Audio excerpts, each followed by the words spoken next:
For the first time in its 11 years history, South Sudan hosted the first International Women Conference that attracted more than 400 women leaders from 15 countries. The International Women Conference on Transformational Leadership, dubbed Guwa Ta Mara, meaning Strength of a Woman, attracted former presidents, national and international women leaders from South Sudan and around the globe.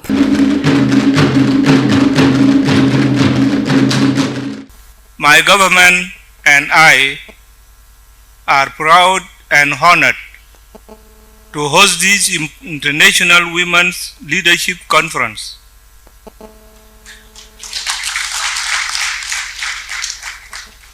This conference came at a time when we have jointly gained a momentum in our deliberate effort to empower women in our country. By empowerment, I mean enabling women to realize their full potential and capacities to lead and contribute to nation building.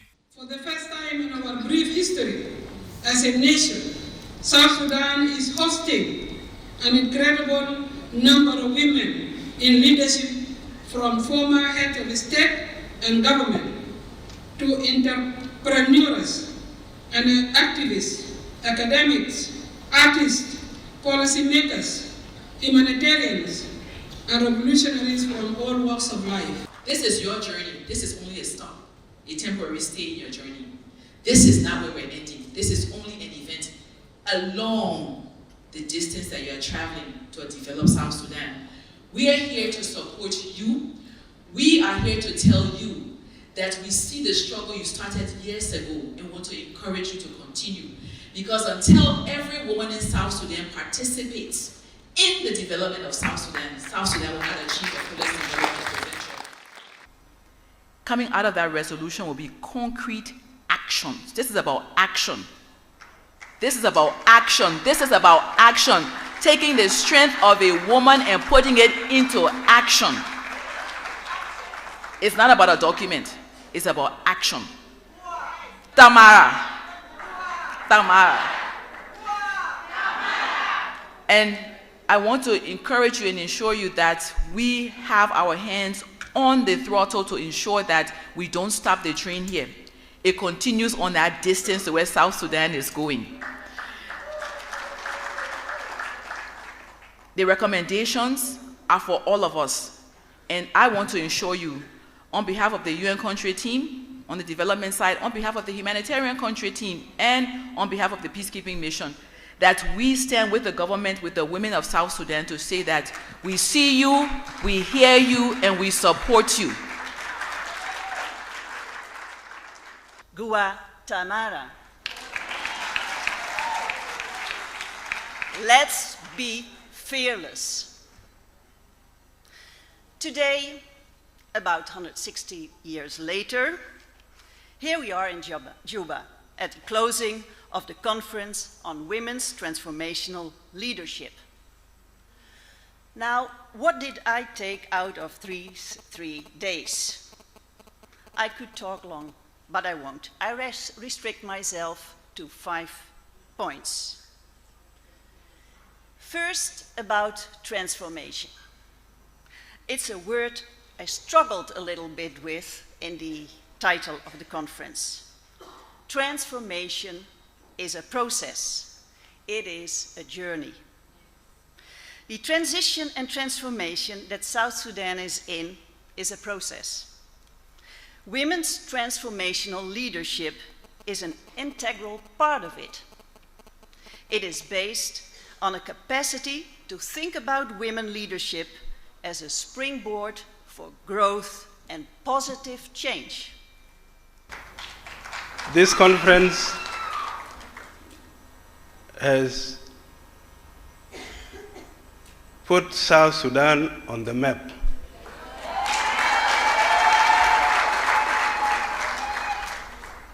It is, we rate it with the same rating like when the Pope and his team came, that put also South Sudan on the map. And this is less than 10 days ago. So South Sudan is getting the attention. So now we have done it as women of South Sudan. In South Sudan, gender considerations are also highlighted, as there is a feedback loop between gender inequality and climate change vulnerability. On the other hand, women and girls are more vulnerable to climate shocks and stressors for a variety of social and cultural reasons, because the impacts of climate change often fall unequal on the shoulders of women and girls. Why me being chosen as the leader of my country? I was very close to the women leaderships. I listened to their suffering, I listened to their stories, and when I become the leader, because I know the situation that my country is going through, I accepted to be the leader of the transition of my country. It's for the women in South Sudan. The top is very lonely. I give you my own personal experience. When women are leaders, we want them to come to us. It's not going to happen. Put a net behind them. Support them. Be there for them. Find out what they are doing.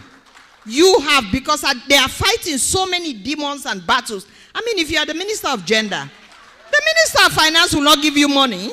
So you, the women, will be blaming the Minister of Gender that they don't have what they don't need. But the Minister of Finance, they don't give him money because he's the bottom of the ladder. If Minister of Health, people are harassing them. But when you're there, because as a woman leader, you need people to have your back. So the first message I have to you girls and to all these women in South Sudan is to follow your heart. Enjoy what you do. And as Confucius once said, if you enjoy what you do, you will not have to work a single day in your life. And I have never worked in my life. I have been passionate about what I've done all the time. So I finished my education, went on to university, got a PhD, ended up with a PhD in chemistry. I came back to my homeland, and many people at the time did not want to come back. I came back. And I said to myself, what am I going to do? And I fell into this pot of traditional knowledge. So I'm sitting here today because I'm sitting on the shoulders of giants who happen to be our grandmothers, who knew the value of traditional knowledge, traditional healing. So let us pay tribute to our great-grandmothers and mothers and aunties and all those who are custodian of this precious traditional knowledge which can bring healing, which can bring economic transformation for our women, especially here in South Sudan.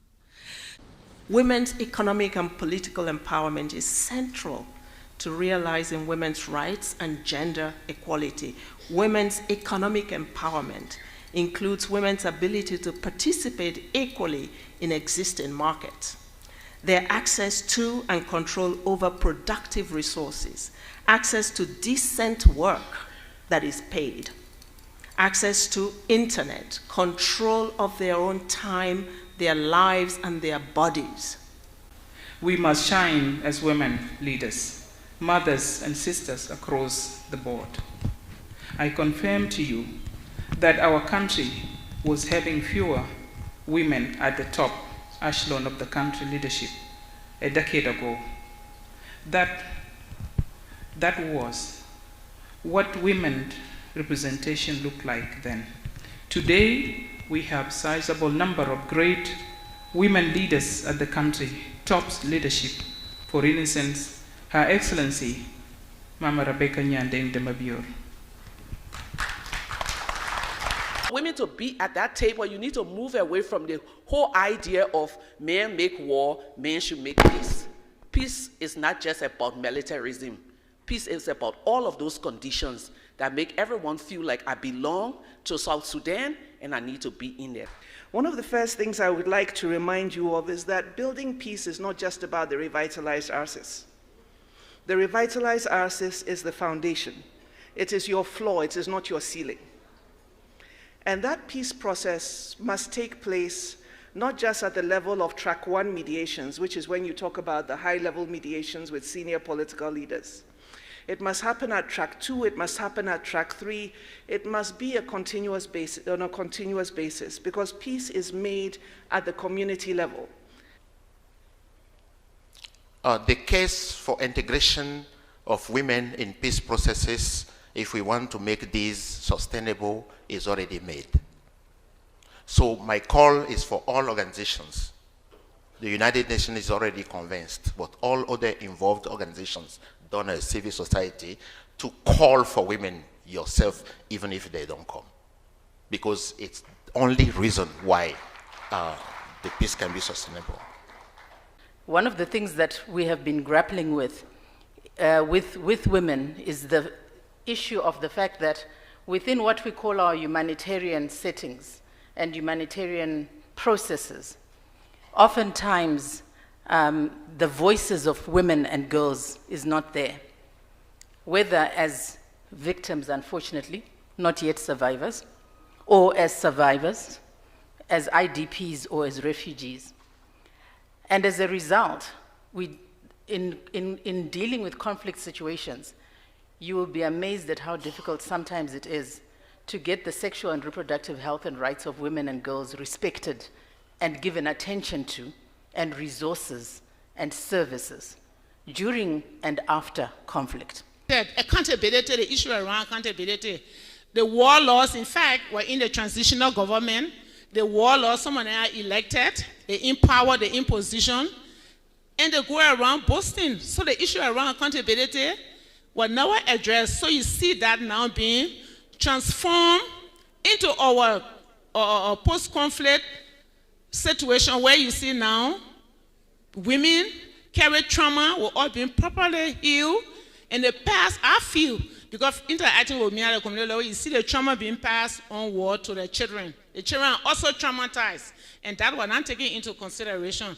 So you also see warlords now being accountable for the abuses they committed, right? So once they are not held accountable for the abuses they committed, then you also show to the society and the young people that anybody can do anything and go free. We have to define as women and as a society what should be the expectation. We have 2 different or 3 different mechanisms. We have the reparation authority that is going to look at the report from the Truth Commission, and then we define the reparation processes, reparation content, and the distribution mechanism that will be held. But it's important, as has been said, many of the truth commissions across the world have not succeeded with reparation. By the time the commission is done and you get to that process, it becomes difficult to really arrive at that.